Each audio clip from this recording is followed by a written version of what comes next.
शान्ति। Good morning. प्राण प्यारे शिव बाबाको अनमोल सुमधुर महावाक्य।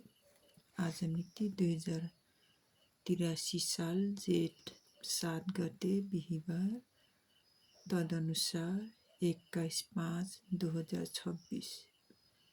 प्रात मुरली। ओम शान्ति। बापदादा मधुबन। मिठे बच्चे, श्रीमतमा चलेर सबैलाई सुख देऊ।